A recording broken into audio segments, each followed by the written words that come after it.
काया माए प्रगट पीव मिल्या गुरुमुख रहे समाय। काया माए देखा नूर, काया में ही वो नूर स्वरूप परमात्मा विराजमान है। ज्योति स्वरूप परमात्मा का जो ऐसा नूर, नूर ऐसा स्वरूप है उसका कि वार पार से रहित है। दादू अलक अलाका कहूं कैसा है नूर, दादू बेहद हद नहीं सकल रया भरपूर। वो बेहद का दरिया है। कौन? वो नूर स्वरूप परमात्मा। वो अलक है, अला है, और बेहद हद नहीं, उसकी हद नहीं, सीमा नहीं, उसका वार पार नहीं है। वार पार नहीं नूर का दादू, तेज अनंत कीमत नहीं करतार की, ऐसा है भगवंत। नूर नूर अवल आखिर नूर, दायम कायम कायम दायम हाजिर है भरपूर। आसमान नूर जमी नूर, पाक नूर बाद नूर आब नूर बाद नूर, वो नूर स्वरूप है। नूर रया भरपूर अमी रस पीजिए, रस माई रसोई लहा लीजिए। प्रकट तेज अनंत पार नहीं पाइए, झिलमिल झिलमिल होई तहां मन लाइए। सहजे सदा प्रकाश ज्योति जल पूरिया, तहां रहे निज दास सेवक सूर्या। सुख सागर वारण पार हमारा वास है, हंस रे तामाई दादू दास है। ऐसा वो नूर स्वरूप परमात्मा है। काया माई रया भरपूर, और वही ब्रह्म, वही नूर परमात्मा जो है अपने काया में भरपूर रूप से रोम रोम में रमा हुआ है। काया माए पाया तेज है, और गुरु कृपा से उस ज्योति स्वरूप परमात्मा को काया में ही प्राप्त करते हैं। नैनो वाला निरक्कर दादू घाले हाथ, तभी पावे रामधन निकट निरंजन नाथ। जिसके ज्ञान विचार नेत्र होंगे वो उस स्वरूप को निरख करके और उसी जगह अपना हाथ गालता है, अपनी वृत्तियों को वहीं लगाता है, तब ही पावे राम धन। फिर वो राम नाम रूपी धन को प्राप्त कर लेता है, परम धन को प्राप्त कर लेता है, परमानंद को प्राप्त कर लेता है। अरे वो परमात्मा निकट ही है, निरंजन नाथ, कहीं दूर नहीं है। लेकिन नैनो बिन सूझे नहीं, ज्ञान विचार के नेत्र नहीं होंगे, देखने के वृत्ति रूपी नेत्रों से उसका अनुभव कर सकते हैं। तो ज्ञान विचार नेत्रों से ज्ञान दर्शन द्वारा उसको सर्वत्र देखो, बाहर भी देखो तो अंदर भी देखो उसको। काया माए सुंदर सेज है, अपना अंतःकरण रूपी सुंदर सैया अपने अंतःकरण में ही, और ये अंतःकरण रूपी जो सुंदर सेज उस परमात्मा की है, उसी जगह उसका अनुभव करो, उसी पर वो विराजमान है। और जीव आत्मा सुंदरी भी वहीं जाकर अपने पिया परमेश्वर से मिल जाओ। काया माए पुंज प्रकाश, काया माए सदा उजास, और काया में ही वो ज्योति स्वरूप परमात्मा का जो प्रकाश है, तेज पुंज है, तेजो राशि है, वो अंतःकरण अंदर ही है। उसके प्रभाव से सब प्रकाश और प्रतीत हो रहे हैं।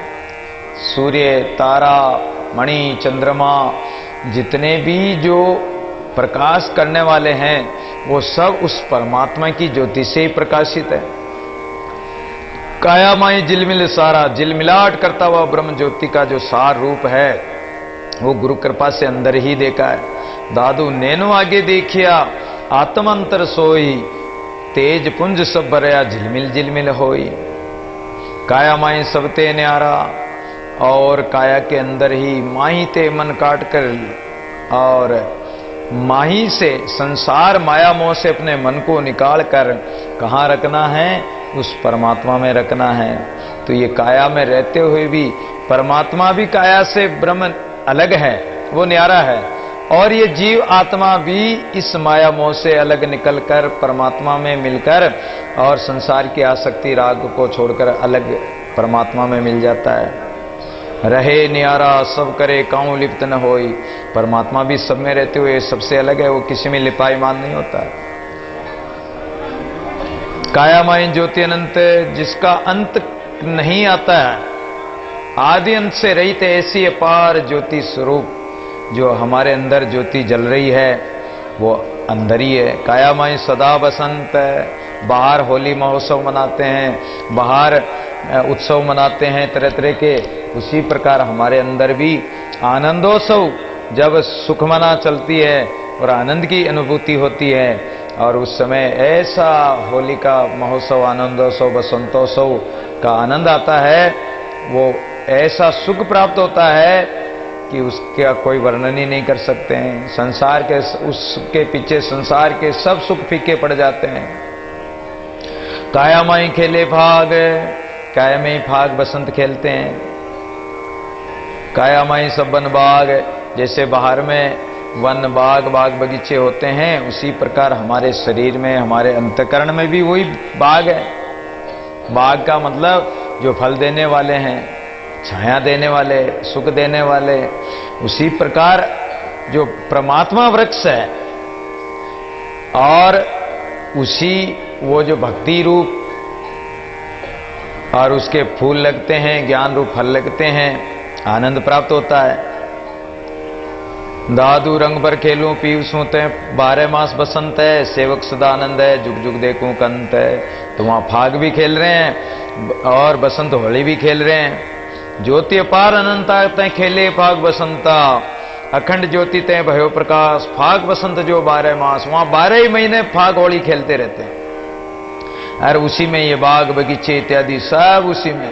काया माई खेले रास, काया माई विविध विलास, काया के अंदर ही और महाराज की लीला, जैसे आज भागवत में महाराज की लीला बताएंगे, उसी प्रकार एक एक कृष्ण के साथ एक एक गोपी अनेक रूप धारण करके परमात्मा और गोपियों के साथ महाराज की लीला करते हैं। उसी प्रकार दादू जी महाराज कहते हैं कि गट गट गोपी गट गट कान, गट गट राम अमर स्थान, गंगा यमुना अंतर्वे सरस्वती निर्भय परश्वेत, कुंज केली तय प्रमिला, सब संग मिल खेले रास।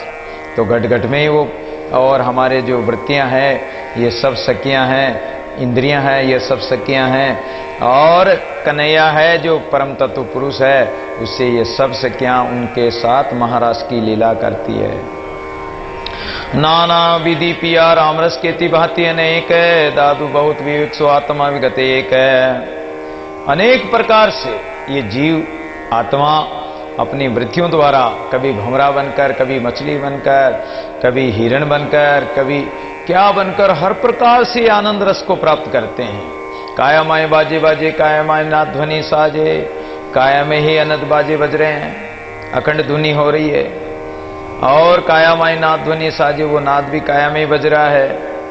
लेकिन इस नाद को श्रवण करने के लिए आपको साधना करके और वहां सुनना पड़ेगा, साधना करनी पड़ेगी।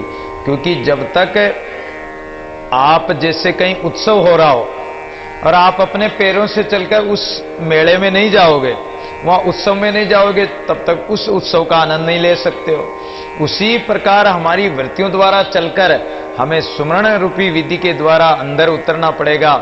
जितना गहरा उतरते जाओगे उतना ही वो आनंद के बाजे बज रहे हैं, अनंत बाजे बज रहे हैं, अनंत नाद ध्वनि बज रही है, उसको सुनोगे। रोम रोम ले लाई ध्वनि ऐसे सदा अखंड, दादू अविनाशी मिले तो जमको दीजिए दंड, अखंड रूप से वो अनंत बज रहा चल रहा है। कायामय से स्व कायामय मोटे भाग है, और परमात्मा का अमर सुहाग भी काया में ही प्राप्त होगा। और जो बड़ भागी होंगे उनका बड़ा भाग्य होगा, वही इस अमर सुहाग को प्राप्त करके। और कायामय मंगलाचार, हमारे चतुष्ट अंतकरण में ही जो आनंद रूप मंगलाचार की सकी गाओ मंगलाचार आज बधावनाए, और मंगलाचार चौदिशी भय आनंद बधावना। तो ये आनंद कब प्राप्त होगा कि हमारा अंतःकरण, हमारी वृत्तियां, हमारी मन सुरति इत्यादि परमात्मा के अमर सुहाग को प्राप्त करेगी। कायामय जय जयकार है, और फिर तो उसी परमात्मा की जय जयकार करो कायामय, उस परमात्मा के आनंद को प्राप्त करके। कायामय अगम अगाध है, और वो अगम अगाध जो है, अगम लोक है, अगाध है, वो अगाध स्वरूप परमात्मा, वो उसको सुमरण द्वारा, इस ब्रह्म ज्योति के द्वारा आगे साधना द्वारा उसी तक पहुंच जाओ, वो आगे अगम अगाध प्राप्त हो जाएगा। माए तूर बजाए, और अंदर ही वो अनंत नाद अखंड बाजे बज रहे हैं। पीणा की आवाज आ रही है, तुरई की आवाज आ रही है, शंख घड़ियाल की आवाज आती है, अनेक बंसी की आवाज आती है। लेकिन कुछ बैठो तो सही, साधना तो करो। जब साधना करोगे तब ही आगे बढ़ सकते हैं। अगर अपन साधना करें नहीं, जैसे बाहर मंदिर में घंटा बजता है, तो इस घंटा बजाने का क्या महत्व है? घंटा क्यों बजाया जाता है? उसी प्रकार भगवान के दर्शन करते हैं तो घंटा बजाते हैं, तो परमात्मा का दर्शन करें तो सबसे पहले हमें भी वहां अनंत रूप घंटा बजेगा हमारे अंदर ही। तो वो जो अंदर का है वो बाहर मंदिरों में प्रकट कर दिया संतों ने कि इस प्रकार मंदिर में घंटा बजाकर हम भगवान के दर्शन करते हैं। पहले ही घंटा टंगा होता है और घंटा बजाकर भगवान को सचेत करते हैं कि हम आ रहे हैं, हम आपका दर्शन करने आ रहे हैं।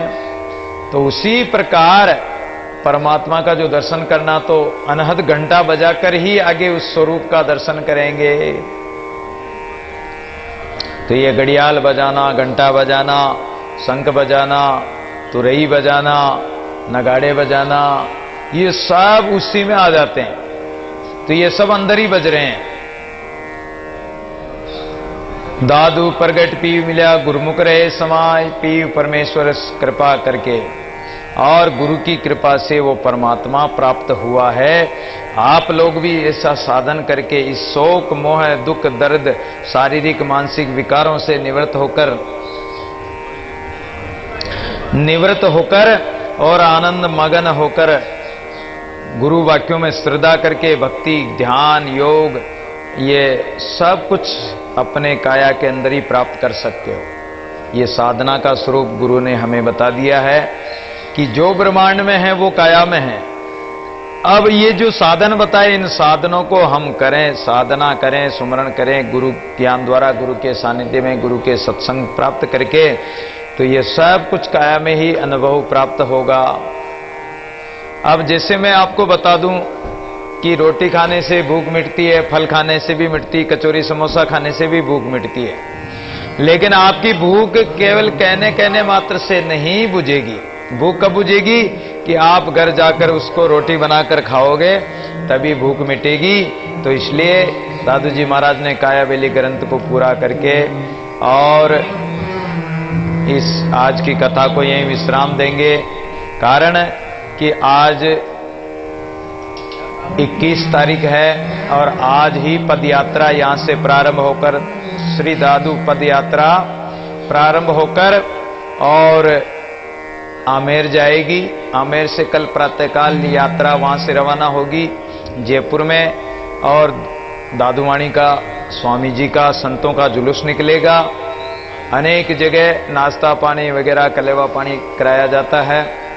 इस यात्रा में इतना आनंद रहता है कि भजन सत्संग कीर्तन और संतों का दर्शन, पैदल यात्रा करना और दादू राम करते हुए राम नाम का सुमरण करते हुए इस यात्रा को बड़े आनंद से करें। और ये यात्रा जाएगी भांकरोटा से बेगस जाएगी, फिर बंदे बालाजी महाराज की रसोई आपको पता ही है। बंदे बालाजी 24 तारीख को वहाँ बहुत अच्छा जागरण सत्संग होता है, और 24 तारीख को अपने महामंडलेश्वर संत महामंडलेश्वर महंत हमारे महामंडलेश्वर जी समाराम जी महाराज है, इनके द्वारा रसोई दी जा रही है। तो आप सभी उस रसोई में भी आमंत्रित है। पूरी पदयात्रा को रसोई दी जाएगी। वहां से फिर 25 तारीख को प्रातःकाल बहराना पहुंचेगी यात्रा। और हमारी ये जो सत्संग रूपी यात्रा है ये अनवरत निरंतर चलती रहेगी 25 तारीख तक। प्रातःकाल जो दादवाणी की कथा होती है वो भी होती रहेगी, और जो शाम को भागवत कथा चल रही है वो भागवत कथा भी चलती रहेगी। तो आप जो कथा सुनने वाले हैं वो समय पर कथा सुनने के लिए आवें, और जो यात्रा में जाने वाले हैं वो यात्रा में भी जाएं। और अभी प्रसादी पाके और सभी पूरा जुलूस निकलेगा, यात्रा का शोभा यात्रा निकलेगी, और यहाँ से होली दरवाजा होते हुए, चौपड़ होते हुए, मेन बाजार होती हुई और मोरिजा रोड पर फिर आगे कागलिया हनुमान तक जाएगी।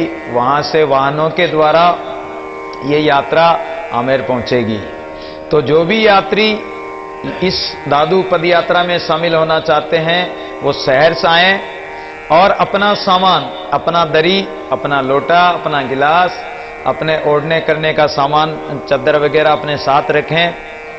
और कीमती आभूषण, माता बहनों से विशेष निवेदन है कि कीमती आभूषण वगैरह नहीं पहन के आवें, जैसे माला है या सोने चांदी के आभूषण, क्योंकि इतनी भीड़ भाड़ रहती है, कोई भी मनचला व्यक्ति कोई तोड़ ले जाए, कोई लूट ले जाए, तो इस प्रकार का ध्यान रखें, सावधानी रखें।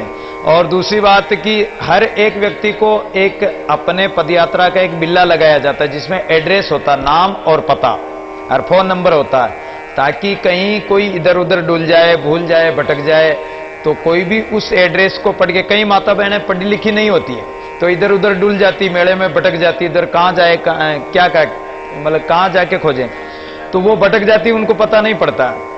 बोली बोली माताएं होती, बोली बाली बेचारी, आदमी भी होते हैं इससे बड़े बूढ़े, तो उनके बिल्ला लगाएं ताकि उनका नाम, उनके घर का किसी का फोन नंबर और जो समिति का फोन नंबर हो, समिति का एड्रेस हो और उसके घर का पता हो, ताकि कोई भी व्यक्ति संपर्क करके, पुलिस वाले या कोई भी संपर्क करके उसको, उस व्यक्ति को जगह पहुंचा सकते हैं। तो इसलिए ये सब बातें ध्यान में रखने की है। आज की कथा को यहीं विश्राम देते हैं, क्योंकि अब जुलूस प्रसादी पाके जुलूस की तैयारी करेंगे। तो आइए एक भजन के साथ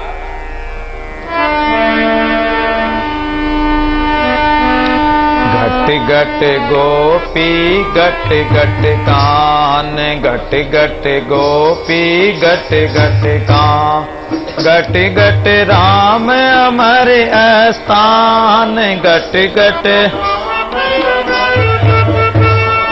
घट घट गोपी घट घट कान, घट घट गोपी घट घट कान, घट घट राम अमर स्थान, घट घट राम अमर स्थान, घट घट गोपी घट घट कान, घट घट गोपी घट घट कान, गंगा यमुना अंतर वेद, गंगा यमुना अंतर वेद, सरस्वती नीर बहे पर स्वेद, सरस्वती नीर बहे कुंज के लिता परम विलास, कुंज के लिता परम विलास, कुंज के लिता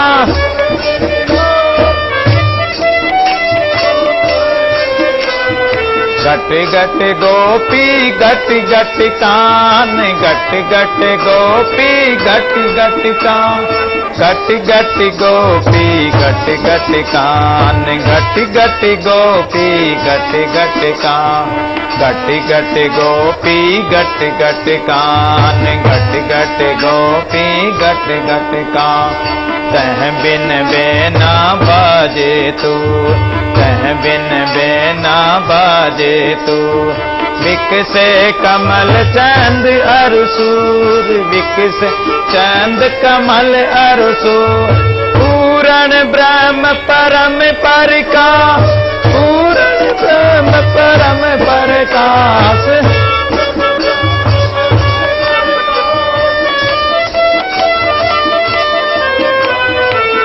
निज देखे दादूदा, निज देखे दादूदा, घट घट गोपी घट घट कान, घट घट गोपी घट घट कान, घट घट राम अमर स्थान, घट घट राम अमर, घट घट गोपी घट घट कान, घट घट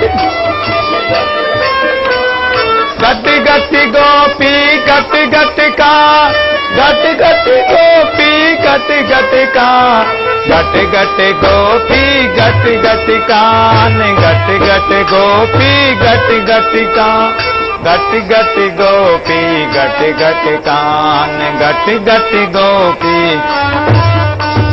भज गोविंदम बालमुकंदम, भज गोविंदम बालमुकंदम, परमानंदम हरे हरे, परमानंदम हरे हरे, परमानंदम हरे हरे, परमानंदम हरे हरे,